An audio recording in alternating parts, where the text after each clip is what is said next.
in a small, quiet village, nestled far from the hustle and bustle of city life.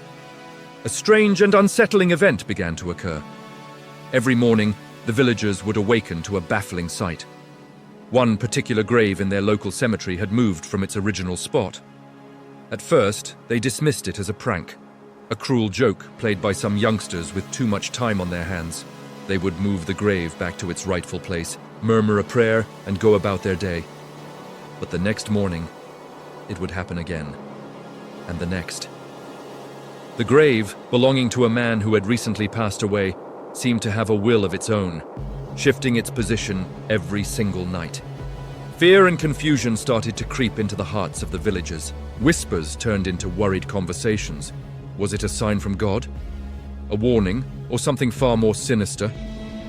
The man who was buried there had been known to be a simple, ordinary person. He wasn't particularly pious, nor was he known for any great sins. He was just a man. So why was his final resting place so restless? The local elders, unable to find an explanation, decided it was time to seek help. They sent a message to a group of renowned Islamic scholars in a nearby city, pleading for them to come and unravel this terrifying mystery. When the scholars arrived, they listened patiently to the villagers' accounts. They saw the fear in their eyes and the exhaustion from repeatedly moving the heavy gravestone. The scholars were learned men, well versed in the Quran and the teachings of the Prophet Muhammad, peace be upon him.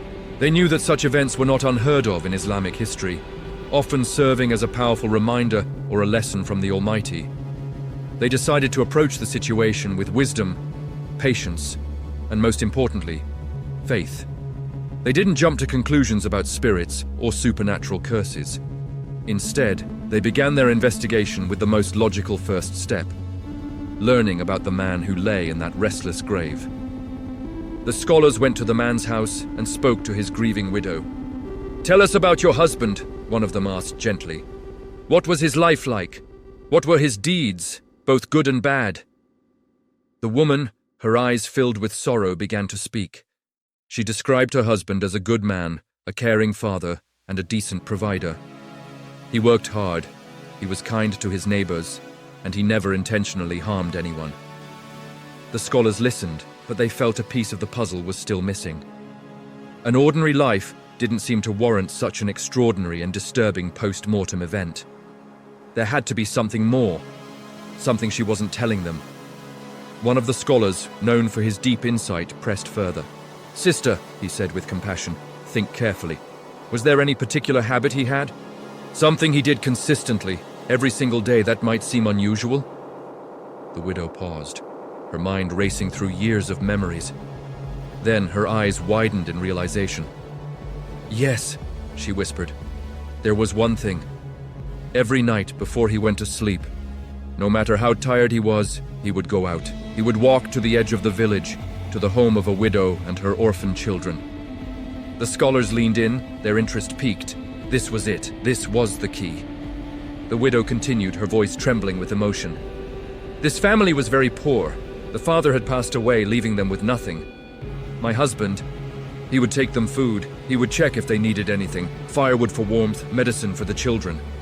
He did this every single night, without fail. But he made me promise never to tell anyone. He said, 'The deed that is done in secret, for the sake of Allah alone, is the one he loves most.' He didn't want any praise or recognition from people. He only wanted the reward from his Lord." The scholars looked at each other, a silent understanding passing between them. The picture was becoming clear. The man wasn't just an ordinary person. He was a secret saint, a hidden gem among the villagers. His consistent, selfless act of charity, done in the dead of night, hidden from the eyes of all but Allah, was of immense value. This was the kind of deed that elevates a person's status in the afterlife. The scholars now understood that the moving grave wasn't a punishment or a curse. It was something else entirely. It was a sign of honor. But why would honor manifest in such a strange way? The final piece of the puzzle fell into place when they considered the direction the grave was moving. Each night, the grave would shift slightly, inch by inch, in a very specific direction. The scholars followed this trajectory and found that it pointed directly towards the most sacred land for Muslims, the land of the prophets. the holy sites of Makkah and Medina. It was as if the very earth itself was refusing to contain such a pious soul. The land was trying to move him, to carry him towards the most blessed grounds on the planet, as a testament to his blessed deeds. The grave wasn't being disturbed, it was being honored. Allah was revealing the high status of this humble man, whose secret charity had earned him a place among the righteous. The scholars gathered the villagers and shared their findings. The fear that had gripped the community was replaced with awe and reverence. They had been living alongside a man whose piety was so great that even in death, Allah chose to make his honor known. The story became a powerful lesson for everyone. It wasn't about the grand gestures performed in public, but the small, consistent acts of kindness done in secret. It was a reminder of the hadith where the Prophet Muhammad, peace be upon him, said that one of the 7 people who will be shaded by Allah on the Day of Judgment is a person who gives in charity and hides it such that their left hand does not know what their right hand has given. The villagers no longer saw the moving grave as a source of terror. They saw it as a miracle, a divine sign. They stopped moving the grave back. They let it be a physical monument to the power of secret sincerity. The story of the moving grave was passed down from generation to generation, a timeless tale that continues to inspire believers to this day. It teaches us a profound lesson about the nature of true worship. It's not about seeking the approval of others, but about seeking the pleasure of Allah alone. It's about the late-night prayers when no one is watching, the quiet charity no one knows about, the kindness shown when there's no audience to applaud. These are the treasures that we take with us into the grave, the deeds that illuminate our final resting place and elevate our status with our Creator. May Allah allow us to be among those whose deeds are sincere and accepted. Thank you for watching.